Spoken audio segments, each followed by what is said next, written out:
지난 월요일 저녁 성경 공부를 하기 위해서 교회로 오는 중이었습니다. 목동 오거리에서 좌회전을 해야 하는데 바로 제 앞에 차가 한 대 서 있었습니다. 집사람과 어떤 이야기를 집중하고 있었던 때였는데 갑자기 앞차가 움직여서 앞으로 나가는 것입니다. 그래서 저는 그때 좌회전 신호가 온 줄 알고 그 차 뒤를 따라갔는데 순간적으로 신호등을 보니 좌회전 신호가 아니라 푸른 불이었습니다. 그 차는 위반을 해서 직진을 해버렸고 저는 브레이크를 밟아서 다행히 횡단보도의 3분의 1쯤 들어왔습니다. 그때가 7시쯤 되어서 교통경찰이 쫙 깔려 있었어요. 그런데 경찰 한 분이 제 차를 보더니 씩 웃고 마는 것입니다. 물론 앞에 위반한 차도 잡지 않았습니다. 물론 저도 잘못했습니다. 집사람하고 이야기를 하다가 보니까 신호를 보지 않고 앞차만 보다가 잘못하여 횡단보도 앞까지 들어갔던 것이지요. 그러나 제 앞차는 저보다 훨씬 더 잘못했습니다. 완전히 교통위반을 했고 그리고 또 하나의 죄를 추가하면 저를 미혹한 죄입니다. 세상에 많은 만물도 있고 사람도 있는데 그 만물과 사람에게는 분명히 해야 될 역할이 있는 것입니다. 제 역할을 제대로 하지 못하면 문제가 생기고 사고가 나고 사람들에게 피해를 줄 수 있는 것이지요. 칼을 한번 생각해 봅시다. 칼이 제 역할을 하지 못하면 흉기가 되어서 사람에게 결정적인 부상을 주기도 하고 심지어 사람을 죽일 수도 있습니다. 그러나 그 칼이 제 역할을 하면 맛있는 음식과 요리를 만들 수도 있는 것이지요. 오늘 본문의 말씀 6절 하반절에 이런 말씀이 있습니다. 율법 조문으로 하지 아니하고 오직 영으로 함이니 율법 조문은 죽이는 것이요 영은 살리는 것이니라. 제가 이 말씀을 풀어서 여러분들에게 설명을 드리겠습니다. 위에도 먹으로 쓴 글씨라는 말씀이 있습니다마는 하나님의 말씀이 종이 위에만 쓰여져 있으면 그 말씀은 전혀 제 역할을 할 수 없습니다. 다른 책의 글씨와 똑같은 종이 위에 쓰여진 글씨일 뿐입니다. 그렇다면 어떻게 하면 기록된 하나님의 말씀이 제 역할을 할 수 있겠습니까? 하나님의 말씀을 우리가 읽고 듣고 묵상할 때에 그 말씀이 우리에게 은혜가 되고 능력이 될 수 있는 것은 무엇입니까? 그것은 말씀에 성령이 역사해야 됩니다.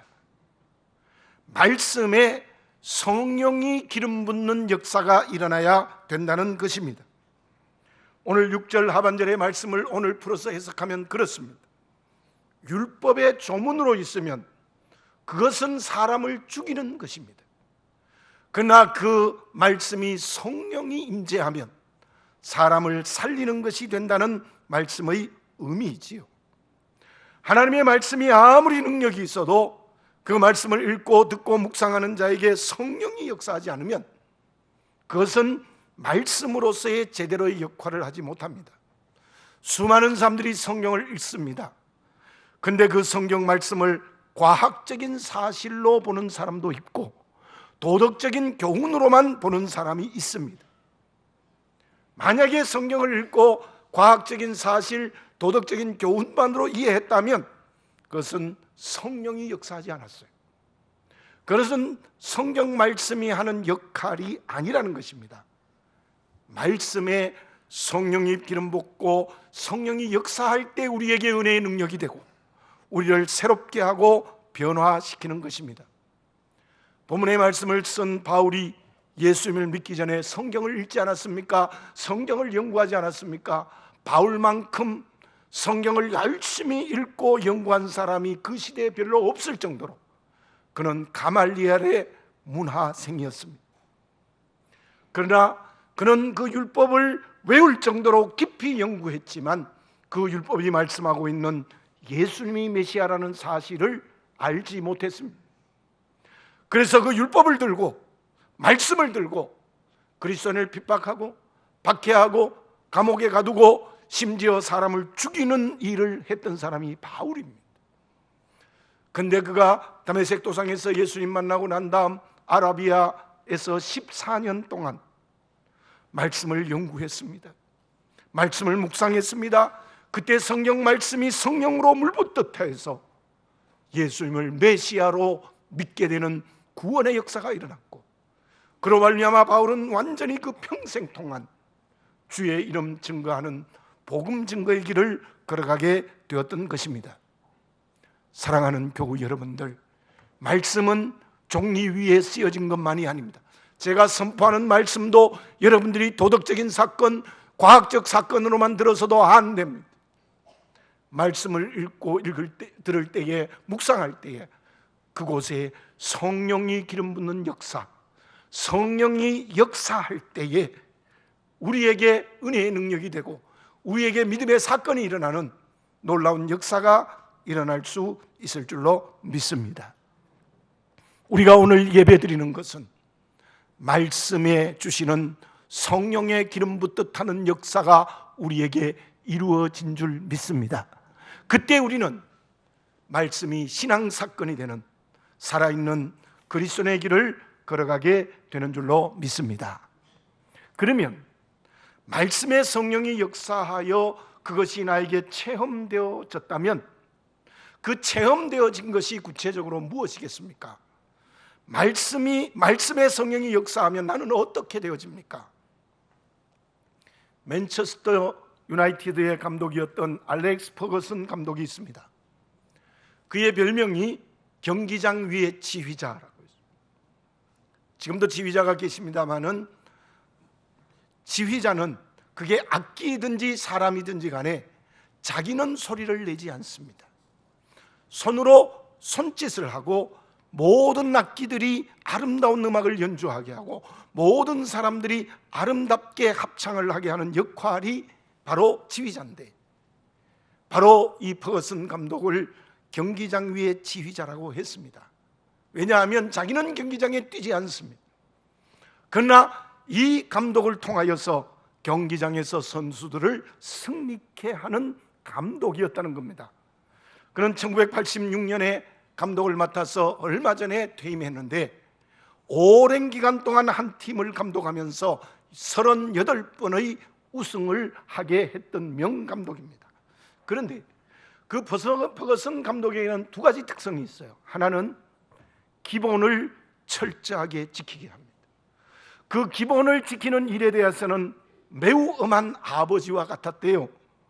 지각하면, 시간을 1분이라도 어기면 엄벌에 처했다고 합니다. 어떤 경우에는 경기장에 나가지도 못하게 했다는 거죠. 아주 강하게 했습니다. 그리고 반드시 경기장을 이동할 때는 양복을 입게 했고, 그리고 그 팀에는 머리카락을 길게 기를 수가 없었다고 합니다. 아주 기본에 대해서는 철저했다고 해요. 그러나 반대로 그와 함께 매우 따뜻한 마음을 가진 어머니와 같은 역할을 했대요. 전략을 짤 때는 선수들을 품에 안고 이렇게 경기하자고 어머니처럼 따뜻하게 얘기했대요.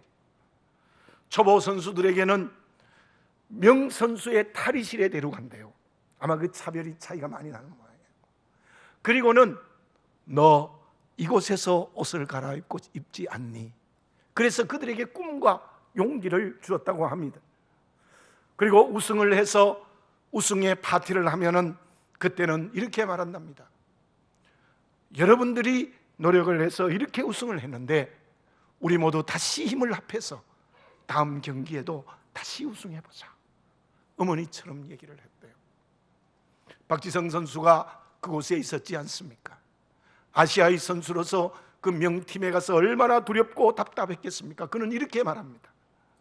감독님의 따뜻한 마음에 늘 감동하여 용기를 얻어 경기장에서 뛸 수 있었다. 어떤 기자는 이렇게 말합니다. 팀을 우승하게 한 것은 퍼거슨 감독의 따뜻한 마음에 선수들이 감동했기 때문이다. 물론 이 맨체스터 유나이티드 팀이 약한 팀이 아니죠. 명팀으로서 실력이 있었겠지만, 그러나 그 감독의 따뜻한 마음에 감동된 선수들이 바로 승리를 이끌어가는 힘이었다는 것도 부정할 수 없는 사실입니다.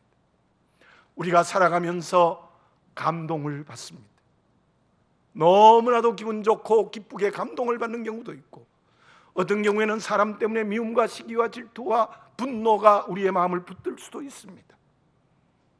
감동받는 사람이 있다면 그 사람이 행복한 것이 아니겠습니까? 하나님의 말씀은 종이 위에 쓴 글씨가 아니라 하나님의 말씀에 성령이 임재하면 내게 어떤 일이 일어나겠습니까? 그것은 똑같이 내 마음을 감동하게 합니다. 성령의 가장 큰 역할은 말씀을 통하여 우리의 마음을 감동하고 감격하게 하는 것입니다. 감동하면은 하나님과 이웃과 세상의 마음이 열립니다. 어떤 때는 그 말씀을 읽고 말씀을 들을 때에 눈물이 쏟아집니다. 그 말씀을 읽고 듣고 묵상할 때에 내 마음에 기쁨이 넘칩니다. 성령이 말씀을 통하여 우리에게 하시는 중요한 역할은 나를 감동케 하는 역할입니다. 성령이 역사하지 않으면 말씀이 내게 감동되지 않습니다. 논리적으로 알고 또한 과학적 도덕적 지식을 성경에서 얻을 수 있겠지만, 그러나 우리의 마음을 감동케 하는 것은 성령의 어머니와 같은 역할이라고 말씀을 드릴 수 있습니다. 하나님의 창조는 성부, 성자, 성령의 한 몸의 기쁨으로 이 세상을 창조하셨어요. 그렇다면 저와 여러분들도 성령께서 우리를 만드셨어요. 성령께서 우리를 만드신 이유가 뭐냐? 나와 관계를 맺기를 원하시기 때문입니다. 우리가 예수님의 십자가의 은혜로 구원받아 하나님의 자녀가 되었으면 성령이 내 안에 내주하시면서 나와 관계를 맺는 것입니다. 창조를 회복한 것입니다. 하나님의 형상을 회복했다는 것은 성령과 나와 관계를 맺는 것인데, 그 관계 중에 가장 중요한 것은 나를 감동케 하는 어머니십니다. 우리 모두 성경을 읽고 듣고 그리고 말씀을 묵상할 때에 그 말씀이 나를 감동케 하여 나를 변화시키는 성령의 역사를 체험하는 그리스도인이 되어져야 될 줄로 믿습니다. 그렇다면 감동의 내용이 여러 가지가 있겠지만 가장 중요한 감동의 내용은 무엇이겠습니까?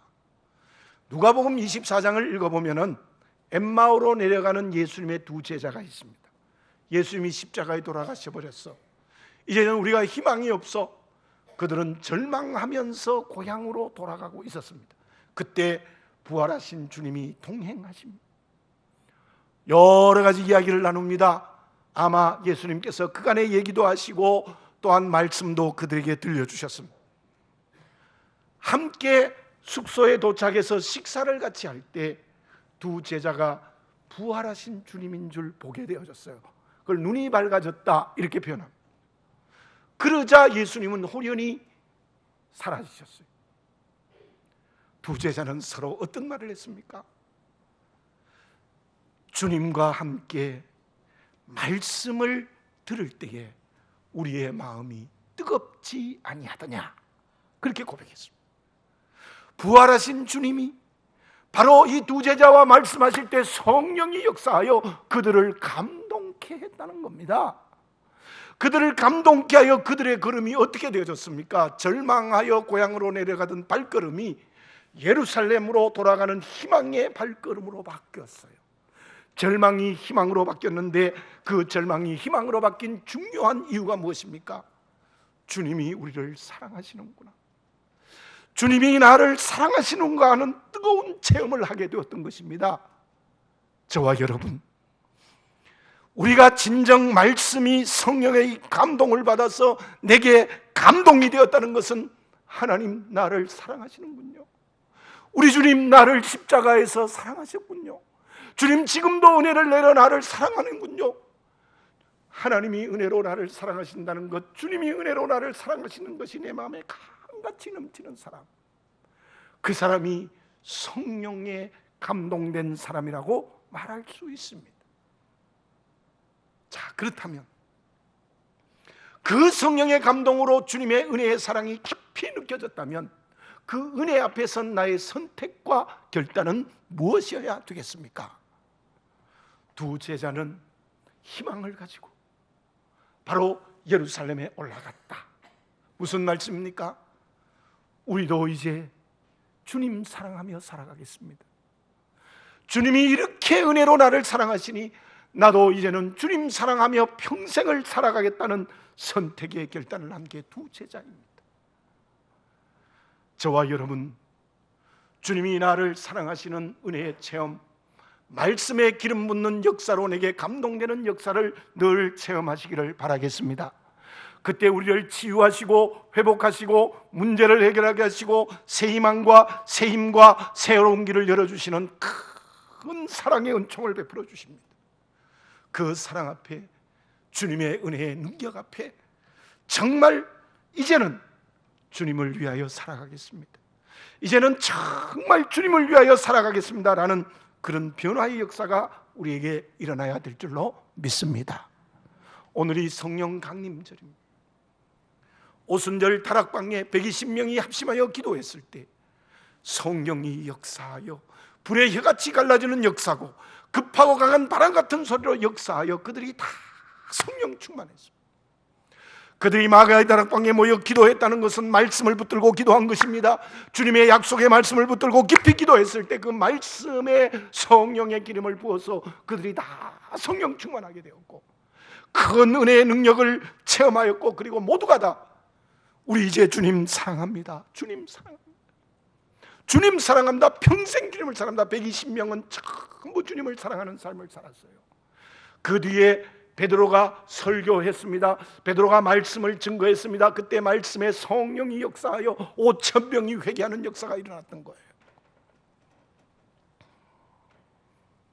그런데 나의 문제가 무엇입니까? 주님을 사랑하는 것이 자식 사랑하는 것보다 못하지 않습니까? 주님 사랑하는 것이 돈 사랑하는 것보다 못하지 않습니까? 주님 사랑한 것이 내 삶의 일부가 되어서 쓰레기통에 휴지 버리듯이 하고 있지 않습니까? 여러분, 자식 사랑하지 말라는 게 아닙니다. 돈을 사랑하지 말라는 것이 아닙니다. 권력을 가지지 말라는 것이 아닙니다. 우리의 가장 중요한 뿌리는 예수님 사랑하는 것, 주님 사랑하는 것, 그것이 내게 강같이 흘러 넘쳐야 그 사람이 말씀으로 성령 충만한 사람이에요. 그런데 그 주님 사랑하는 것보다 세상 사랑하는 게 더 좋아? 아니면 또 양다리 걸치고 있어요. 분명히 아셔야 됩니다. 우리의 자녀들을 통하여 하나님의 영광을 드러나게 해야 됩니다. 우리 자녀들을 통하여 주님을 사랑하는 일이 일어나야 됩니다. 그게 진짜 자식 사랑입니다. 우리에게는 물질을 통하여서 주님 사랑하는 역사가 일어나야 됩니다. 우리에게 주어진 지위를 통하여 하나님의 뜻이 이루어져야 됩니다. 그것으로 죄 짓고 그것이 인생의 목적이 되면 그 사람은 성령 충만한 사람이 아닙니다.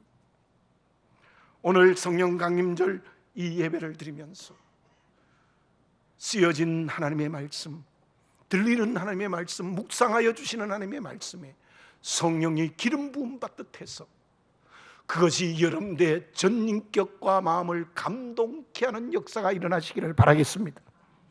주님의 은혜의 사랑이 체험되어지시기를 바라겠습니다. 그래서 이제는 나는 주님 사랑하며 살아가겠다, 내 평생 주님 사랑하며 살아가겠다는 새로운 선택의 결단이 오늘 우리에게 일어나야 될 줄로 믿습니다. 그 사람이 성령 충만한 사람입니다. 그러면 그렇게 주님을 사랑하는 것이 성령 충만하다면 그것이 구체적으로 무엇이겠습니까? 산과 다람쥐가 싸웠어요. 산이 이렇게 말합니다. 눈곱만한 놈아, 너는 나에 비하여 아무것도 아니야 라고 비웃었어요. 그랬더니 다람쥐가 이런 말을 했답니다. 내가 너만큼 크지 못하지만 너는 나만큼 작지도 못해. 그러면서요, 내가 너처럼 숲을 짊어질 수는 없어도 너도 나처럼 밤을 까는 것은 불가능해. 그런 얘기를 했대요. 이 이야기는 만든 이야기였죠. 무슨 이야기였습니까? 모든 사람에게는 각각의 역할이 있다는 거예요. 아무리 높고 많은 권력과 많은 물질을 가진 사람이라도 그것을 통하여 하는 역할이 있고, 아무리 작은 밤을 깔 수밖에 없는 일을 하여도 그 사람도 그 사람의 역할이 있다는 것입니다. 바로 믿음을 가지고 살아가는 저와 여러분들에게는 그것이 성령의 은사입니다. 방언과 예언과 병 고치는 것만 은사가 아니고, 지금 내게 있는 건강도 물질도 지위도 심지어 자녀도 내게 있는 모든 것은 바로 하나님이 내게 주신, 하나님이 성령을 통하여 내게 주신 은사입니다. 그 은사는 산처럼 숲을 짊어지는 사람도 있고, 또 어떤 사람은 밤을 깔 수밖에 없는 은사도 있습니다. 근데 중요한 게 있습니다. 숲을 짊어질 수 있는 큰 역사가, 큰 능력이 있다 할지라도 그것이 성령의 은사가 아니면 그것은 엉터리 인생을 살 수밖에 없습니다. 그러나 밤을 깔 수밖에 없는 작은 일을 받아도 그게 성령의 은사가 되면 그 사람은 제대로 된 인생의 길을 걸어가게 되는 줄로 믿습니다. 이제 오늘 본문의 말씀 2절과 3절을 제가 읽어보겠습니다. 너희는 우리의 편지라 우리 마음에 썼고 무사람이 알고 읽는 바라. 너희는 우리로 말미암아 나타난 그리스도의 편지니 이는 먹으로 쓴 것이 아니요 오직 살아계신 하나님의 영으로 쓴 것이며 또 돌판에 쓴 것이 아니요 오직 육의 마음판에 쓴 것이라. 물론 이 말씀은 바울의 사도권을 변증하는 배경은 있어요. 그러나 더 중요한 내용이 무엇입니까? 바로 너희는 우리 바울 일행의 편지이지만 그 다음 절에 보면은 너희는 그리스도의 편지야 이렇게 말했습니다. 여러분, 여기에 해답의 말씀이 있습니다. 정말 성령 충만한 사람이 누구냐? 주님을 사랑합니다 라고 모든 것을 통하여 주를 사랑하는 삶을 사는 사람은 그리스도의 편지가 되면 돼요. 그리스도의 편지가 됩니다. 보세요. 그 다음 말씀에 보면은 먹으로 쓴 것이 아니요 종이에 쓴 글씨가 아니라는 것입니다. 오직 살아계신 하나님의 영으로 쓴 것. 그리스도의 편지가 뭐냐? 성령으로 쓰여진 편지라는 거예요. 성령으로 쓰여진 편지라는 거예요. 우리의 육의 마음, 내 인격 안에 쓰여진 하나님의 말씀이라는 뜻입니다. 6절에서도 바울은 이렇게 말합니다. 그가 또한 우리를 새 언약의 일꾼 되기에 만족하게 하셨으니, 새 언약의 일꾼, 똑같은 그리스도의 편지입니다. 그것은 율법의 조문으로 하지 않고 오직 영으로 함이니 율법 조문은 죽이는 것이요 영은 살리는 것이니라. 여러분, 그리스도의 편지가 되고 새 언약의 일꾼이 되는 삶을 구체적으로 살아가면 그 사람이 말씀의 성령 기름 붓듯한 사람으로 감동되어 바로 주님을 사랑하는 삶을 살게 되는 것을 그렇게 표현하고 있는 것입니다. 다시 설명드립니다. 내게 건강이 있습니까? 그 건강이 그리스도의 편지가 되시기를 바라겠습니다. 내게 물질이 있습니까? 그 물질이 그리스도의 편지가 되시기를 바라겠습니다. 내게 권력이 있습니까? 그 권력이 새 언약의 일꾼이 되는 역사가 일어나시기를 바라겠습니다. 그게 크든 작든, 물질이 많든 작든, 건강이 넘치든 병약하든, 뭐 물질이 있든 없든 높든 낮든 상관이 없어요. 그것이 성령의 은사가 된다는 것은 그것이 그리스도의 편지가 되고 새 언약의 일꾼이 되는 도구로 쓰여지는 사람이 진짜 성령 충만한 사람이요, 그 사람이 살리는 길을 걸어가는 사람이라는 것입니다. 그리스도의 편지가 되지 않고 세상의 편지되고 뭐 사람의 편지가 되고 자기 이기적 욕심의 편지가 되면 그건 죽음의 길을 걸어가는 거예요. 말씀의 의미가 그래요. 저와 여러분 이 성령 강림절에 정말 내게 있는 모든 것이 그리스도의 편지가 되는 정말 성령으로 거듭난 역사가 우리에게 일어나게 되어야 될 줄로 믿습니다. 그렇다면 그것이 구체적으로 내게 어떤 사건이 일어나는 것입니까? 예수님께서 마태복음 5장 13절에서 이렇게 말씀하셨어요. 너희는 세상의 소금이니 소금이 만일 그 맛을 잃으면 무엇으로 짜게 하리요? 후에는 아무 쓸데없어 다만 밖에 버리어 사람에게 밟힐 뿐이니라. 이것은 뭐 배경을 설명할 수 있습니다만 기니까 제가 줄이고, 그 말씀했던 내용이 무엇입니까? 소금이 음식에 들어가면 첫째로 음식에 녹아져야 됩니다. 녹아져야 돼요. 소금의 형체가 없어져야 돼요. 그러면 그 음식이 맛있는 음식이 되는 거예요. 소금이 들어가서 녹지 않으면 절대로 그 음식이 맛있는 음식이 될 수 없어요. 여기에 세상의 소금, 그리스도의 편지, 세상의 빛, 그리스도의 향기, 새 언약의 일꾼 전부 같은 말씀, 전부 다 같은 말씀. 정말 우리가 그리스도의 편지가 되기 위해서는 어떻게 되느냐?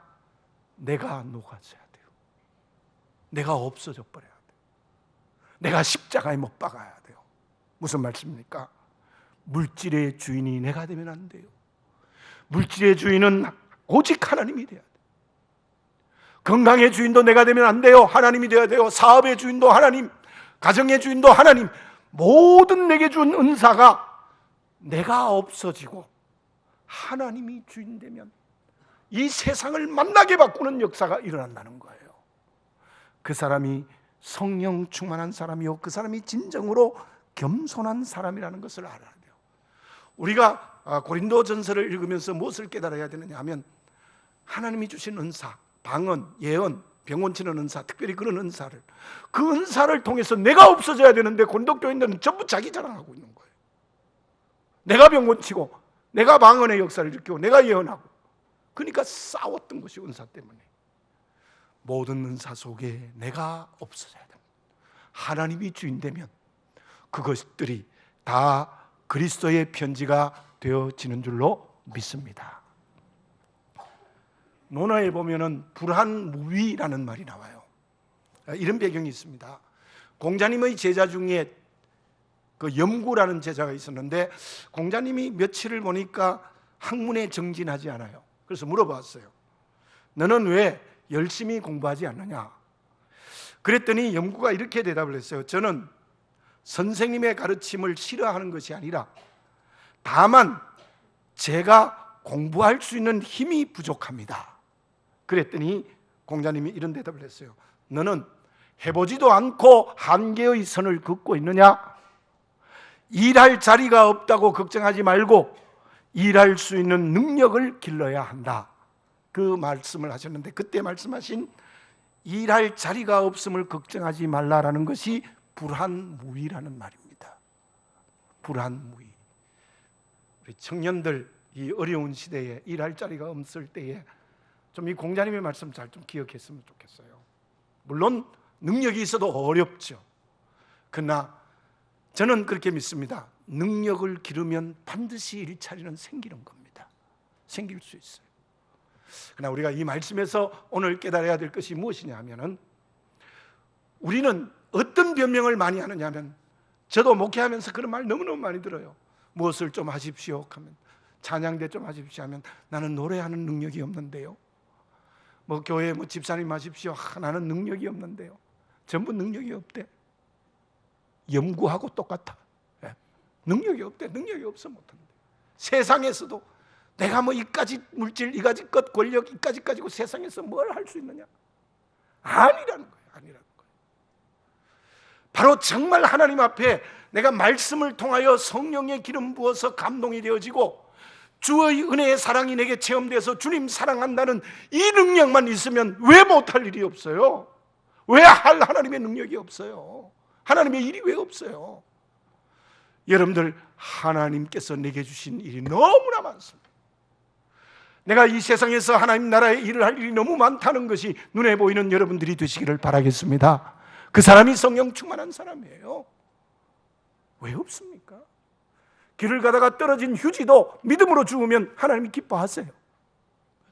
저 아프리카의 선교사로 나가도 기뻐하시지만 교회의 모퉁이를 청소하는 사람도 하나님께 영광이 되지 않겠습니까? 제가 언제 한 말씀드렸습니다만 한 번 더 말씀드립니다. 제가 잠이 오지 않아서 한 12시가 훨씬 넘어서 기독교 방송을 들었더니 우리 은퇴하신 옥하는 목사님의 설교가 나왔어요. 정말 저는 목사님 말씀에 충격을 받았어요. 저도 그 목사님을 존경했는데 제자 훈련에 성공하신 분 아닙니까? 정말 엄청난 건강한 교회를 만들지 않았습니까? 그랬는데요, 그 목사님 말씀이 뭐였는지 아십니까? 나는 제자 훈련을 성공했다고 생각하지 않는다. 제자 훈련을 시켰다고 그 사람들이 반드시 하나님이 기뻐하시는 그리스도인이 되는 것이 아니다. 아니라고 얘기했어요. 얼마 전에는 홍정길 목사님이 얼마나 건강한 교회를 세운 목사님입니까? 자기는 목회 실패했다는 말을 해서 충격을 주지 않았습니까? 왜냐하면 로버트 슐러의 교회를 자기가 꿈꿨기 때문이라는 거죠. 그 로버트 슐러 교회가 없어져 버리지 않았습니까? 그래서 홍정길 목사님도 실패했다 이런 말을 하셨어요. 그러면서 이렇게 말씀하셨어요. 내가 목회를 하면서 정말 제대로 된 신앙인이 누구냐? 그 사람은 물질 문제가 바르게 쓰여지는 사람이다.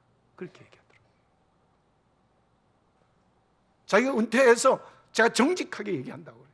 내가 제자 훈련해서 교인들은 엄청 많이 모였지만 정말 그들이 다 제자인가? 나는 제자 훈련에 성공했다고 생각하지 않는다. 정말 제대로 된 신앙인은 물질 문제가 하나님 앞에 제대로 서서 제대로 사용할 때 그 사람이 제대로 된 신앙입니다. 그 이야기를 하더라고요. 저는 충격을 받았어요. 사랑하는 교우 여러분들, 물질만이겠습니까?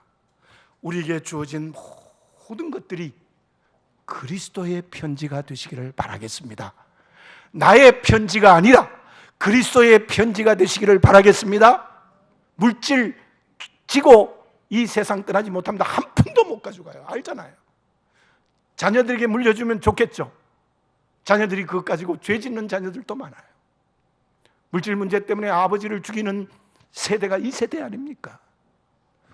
물질이 나쁜 것이 아니라 너무너무 좋은 것이지만, 권력도 너무너무 좋은 것이지만은 그게 그리스도의 편지가 되는 사람이 성령 충만한 사람이에요. 제가 며칠 전 보도를 보니까요, 우리 기독 공보에 나왔어요. 이번 국회의원 300명 중에 3분의 1 이상이 기독교인이에요. 가톨릭 교인이 아니고 우리 기독교인이 100명 넘어요. 102명인가 103명이 그래요. 제발 기독교인이 3분의 1이 넘는다면 우리나라 국회의원들 그 권력을 통하여 그리스도의 편지가 되었으면 좋겠습니다. 우리는 이 말씀 앞에 다시 한번 자기 자신을 정직하게 보시고, 정말 내가 성령 충만하느냐? 내게 주어진 모든 것을 통해서 그리스도의 편지가 되느냐? 아니면 나의 편지냐? 기억하시고 우리 모두 그리스도의 편지가 되어서 정말 성령 충만한 삶을 삶으로 말미암아 하나님께서 이 세상을 구원하고 어둠을 빛으로 만드시고 하나님의 나라로 만드시고 절망을 희망으로 바꾸는 그런 역사가 일어나는 예수님의 제자가 되는 역사가 우리에게 이루어져야 될 줄로 믿습니다. 그때 우리에게는 어떤 일이 일어나겠습니까? 7절, 8절을 제가 읽어보겠습니다. 돌에 써서 새긴 죽게 하는 율법 조문의 직분도 영광이 있어 이스라엘 자손들은 모세의 얼굴에 없어질 영광 때문에도 그 얼굴을 주목하지 못하였거든 하물며 영의 직분은 더욱 영광이 있지 아니하겠느냐. 이게 무슨 말씀이에요? 모세가 시내산에 십계명 받으러 올라갔다가 내려올 때 얼굴에 막 빛이 환하게 났어요. 막 영광의 빛이 났어요. 그래서 어떻게 했어요? 수건으로 얼굴을 가렸어요. 볼 수가 없으니까.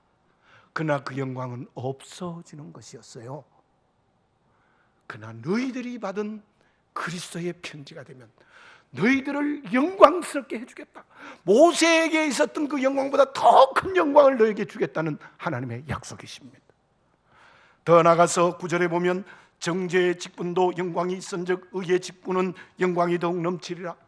율법으로 일하는 사람도 영광이 있는데 의의 직분 그리스도의 편지가 된 사람은 더 큰 영광이 있으리라.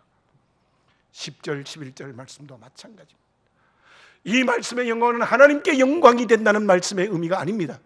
내게 영광이 된다는 거예요. 내가 영광 받는다는 것은 교만이 아니라 하나님이 우리를 축복하셔서 너를 영광스럽게 해주시겠다는 거예요.